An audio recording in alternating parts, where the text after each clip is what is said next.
Assalamualaikum warahmatullahi wabarakatuh. Ketemu lagi dengan saya Vivi dalam membahas statistika. Jadi teman-teman, kali ini kita akan buat tutorial untuk analisis situasi time series model Cheng, membandingkan hasilnya dengan hasil ramalan yang telah kita buat di video sebelumnya, yaitu di spreadsheet. Kalau tidak salah yang ini ya, ini datanya yang akan kita gunakan juga untuk di analisis RStudionya seperti itu. Jadi kita ke sini, ini ya.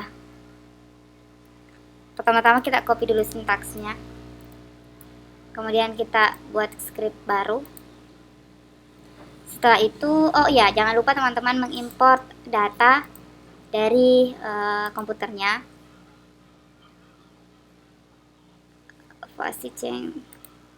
Ini ya, data R saya sudah siapkan.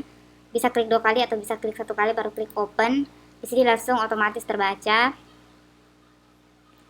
Seperti ini ya, ada tahun, ada jumlahnya. Kemudian kalau mengubah namanya bagian sini, kalau tidak ada kita import langsung. Ini untuk data R. Nah, selanjutnya, tadi kan kita sudah copy sintaksnya, kita masukkan ke sini. Ini dari video sebelumnya juga sudah saya jelaskan ya.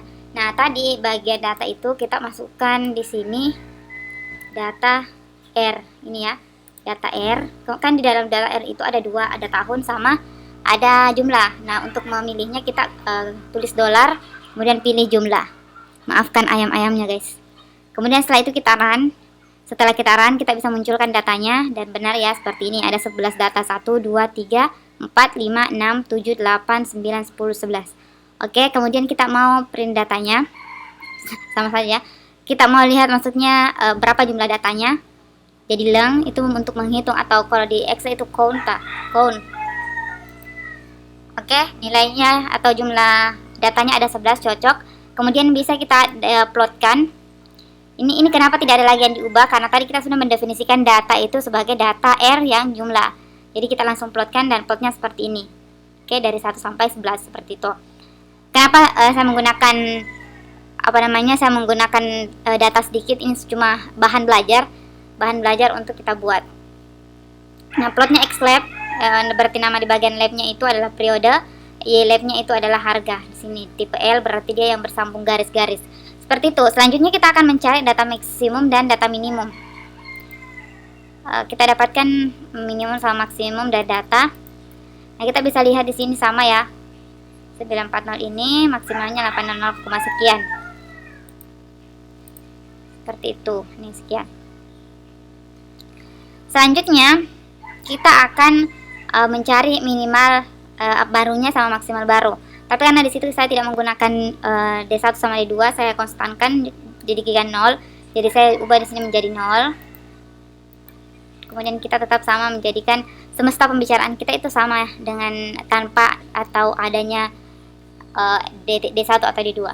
Setelah itu kita akan membuat panjang interval. Panjang interval dengan menggunakan rumus Targas dengan jumlah data tadi 11, itu didapatkan sebanyak kita dapatkan sebanyak 4 kelas seperti itu. Nah, selanjutnya kita akan menentukan panjang interval. Panjang interval itu maksimal baru dikurang minimal baru dibagi dengan banyaknya interval yang terbentuk. Jadi kita run ya. Nah, seperti itu kita dapat panjang intervalnya 1766 416. Kita lihat di sini sama ya, 1766 416. Seperti itu. Sorry, ada lagi penjual, tapi tetap next ya. Nah, selanjutnya kita akan membuat batas-batas interval. Ini ya, batas-batas interval, teman-teman bisa lihat rumusnya.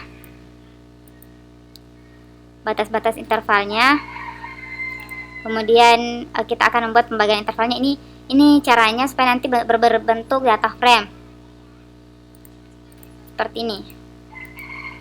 Dia ada 4 interval seperti itu. Kita lihat ya. Mana contohnya? Di sini. 27069. Cocok ya. Sini 88005 708. Sama ya. Di sini tidak menggunakan desimal, di sana menggunakan desimal. Seperti ini. Setelah itu pembentukan interval, kita akan menentukan nilai tengah dari masing-masing kelas interval. Jadi selanjutnya kita akan menentukan nilai tengah dengan cara tepi bawah sama tepi atas ini ditambah kemudian dibagi dengan 2. Cara buat rumusnya seperti ini. Nah, setelah itu kita dapatkan nilai tengahnya seperti ini. Masya Allah ayamnya guys. Nah, selanjutnya kita akan masuk ke proses falsifikasi ke data aktual. Rumusnya seperti ini. Falsifikasi ke data aktual itu sama dengan yang seperti ini. Nah, kita lihat apakah nanti sama atau tidak. Kita lanjut kembali ke sini. Kita langsung run ya. Kita run. Sorry. Ini sampai ke bawah sini. Kita run. Kemudian kita munculkan falsifikasinya. Kemudian kita next, falsifikasi Cebin. Oke, jadi kita lanjut ya teman-teman. Tadi ada kendala studio saya error. Selanjutnya kita itu akan membuat falsifikasi data aktual dengan rumus seperti ini.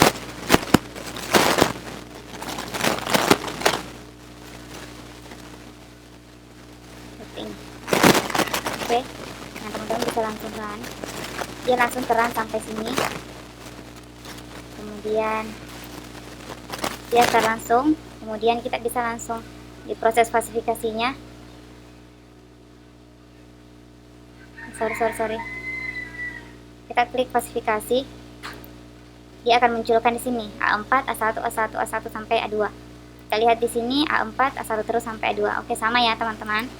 Selanjutnya kita proses falsifikasi ke dalam data.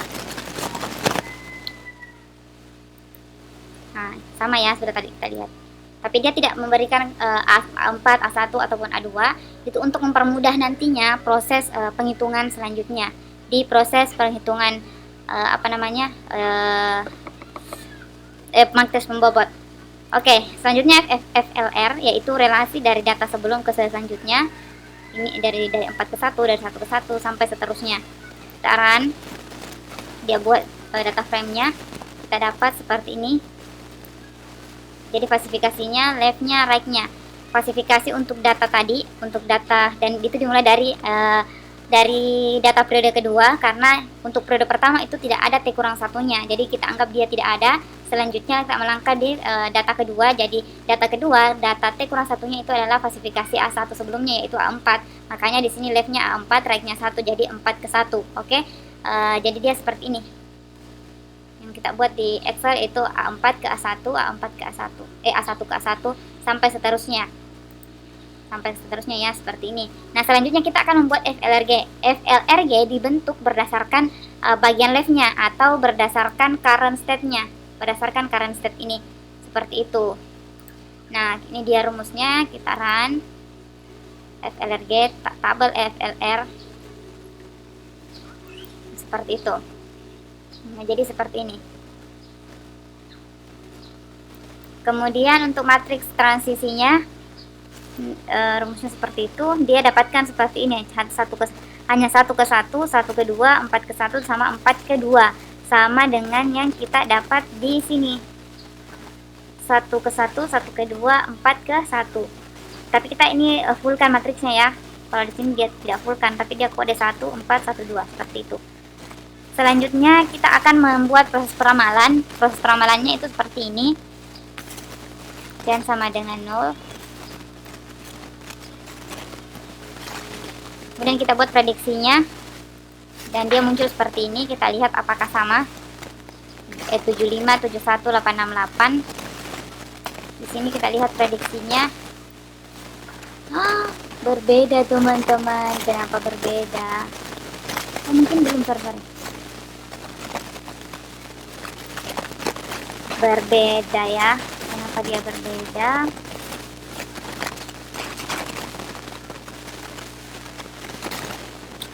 Ternyata ada yang keliru, dan sekarang sudah asan, teman-teman mungkin dengar. Jadi seperti itu intinya, teman-teman bisa lihat lagi caranya tadi sampai di FLRG itu sama ya, sampai di FLRG sama. Kemudian di sini mungkin di sini yang keliru atau sintaksnya yang keliru gitu juga gitu.